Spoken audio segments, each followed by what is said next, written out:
Dari reruntuhan kekalahan dan ejekan, muncul sosok pria asal Korea Selatan yang membawa harapan. Namanya Shin Tae-yong. Di tangannya, timnas Indonesia mengalami metamorfosis. Dari tim yang kerap jadi lumbung gol, menjadi kekuatan Asia Tenggara yang disegani, bahkan diakui di Asia. Inilah kisah jatuh bangun timnas Indonesia di era Shin Tae-yong.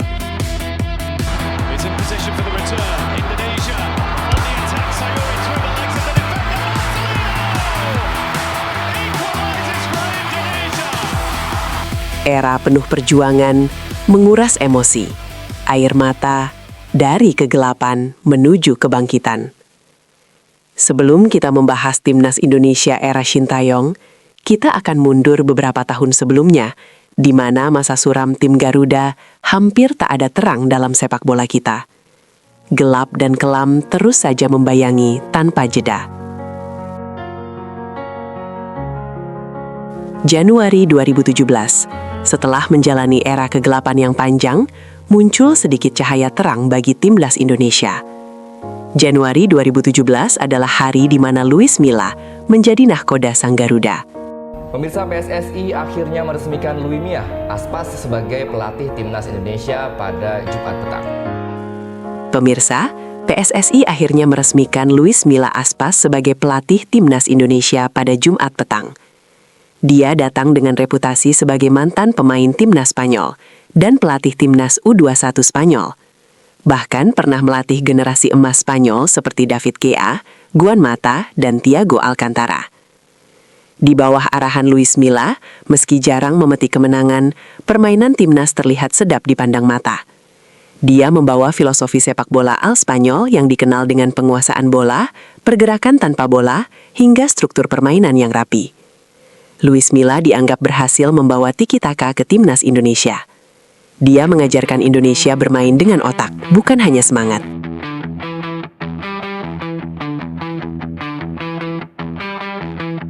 Namun keberadaannya tidak lama. Pada Agustus 2018, Luis Milla berpisah dengan timnas Indonesia setelah memutus kerjasamanya dengan PSSI. Pada Agustus 2018, PSSI resmi menunjuk Simon McManamy sebagai pelatih timnas. Seorang pelatih yang dipilih karena bayarannya tidak semahal Luis Milla. Namun, era Simon McManamy sebagai pelatih timnas Indonesia hanya berlangsung singkat. Meskipun awalnya diwarnai harapan, periode ini justru menjadi salah satu fase terburuk timnas Indonesia dalam beberapa tahun terakhir. Di kualifikasi Piala Dunia 2022 zona Asia, Indonesia tergabung di grup G bersama Malaysia, Thailand, Vietnam, dan Uni Emirat Arab. Grup ini disebut sebagai grup neraka karena kekuatan merata. Nyentuh tuh 3. Di grup ini, Indonesia hancur lebur setelah tidak mampu menorehkan satu kemenangan pun bahkan ketika main di kandang sendiri. Hanya memetik 1 poin dari 8 laga, kebobolan 27 gol, dan menjadi juru kunci. Menjadi salah satu hasil paling memalukan dalam sejarah timnas Indonesia. Usai pertandingan kualifikasi Piala Dunia 2022 antara Indonesia versus Vietnam, puluhan supporter timnas Indonesia meluapkan kekecewaannya pada pelatih Simon McManamy. Maka tidak heran jika teriakan Simon out pun dikumandangkan oleh media dan para supporter timnas. Taktiknya dianggap tidak jelas, minim improvisasi, dan lain sebagainya. Puluhan supporter timnas Indonesia meluapkan kekecewaannya pada pelatih Simon McManamy.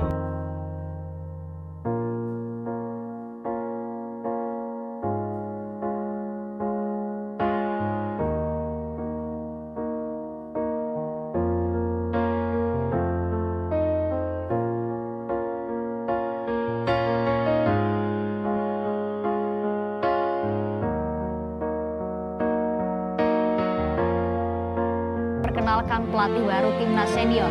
Ia adalah Akhirnya pada November 2019, PSSI resmi memecat sang pelatih asal Skotlandia tersebut. Saudara, PSSI memperkenalkan pelatih baru timnas senior. Ia adalah Shin Tae-yong.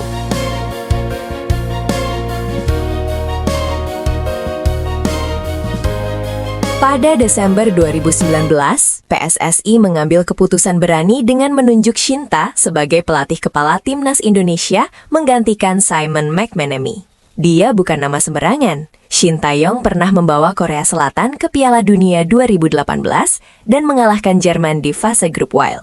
Visi dan disiplinnya adalah hal yang dibutuhkan oleh timnas yang tengah kehilangan arah. Kedatangannya diharapkan bisa mengangkat performa timnas Indonesia menjadi tim yang tak terlalu mengecewakan. Tetapi tantangan besar menanti, Indonesia terpuruk di dasar klasemen kualifikasi Piala Dunia 2022. Moral pemain jatuh, sepak bola Indonesia berada dalam masa-masa kelam. Shin Tae-yong pun harus membangun ulang semuanya dari nol, bahkan mungkin dari minus. Shin Tae-yong memulai pekerjaan beratnya dengan menitik beratkan pada aspek fisik.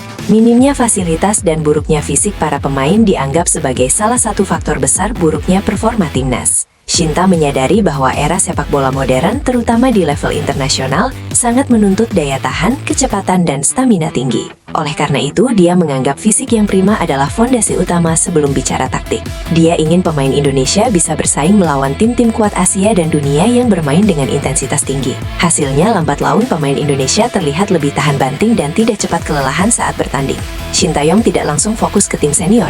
Dia membentuk sistem berjenjang, mulai dari U19, U20, U23, hingga timnas utama. Metode latihannya keras.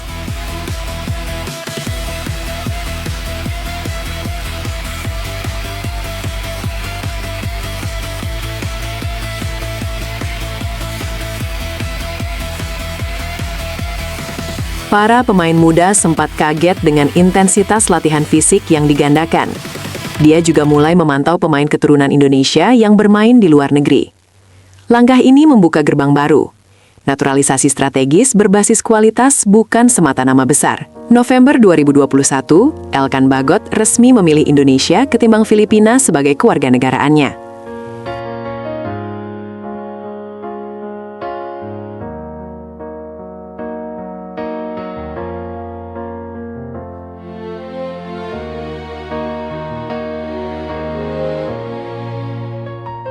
Desember 2021, setelah ditunda setahun karena pandemi, Piala AFF 2020 digelar di Singapura.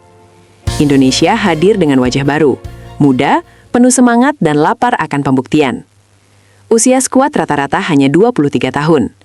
Tidak banyak yang menjagokan mereka, tapi Shin Tae-yong tidak gentar. Elkan Bagot menjadi salah satu bintang di ajang tersebut dengan tampil brilian, meskipun belum lama bergabung dengan skuad Garuda.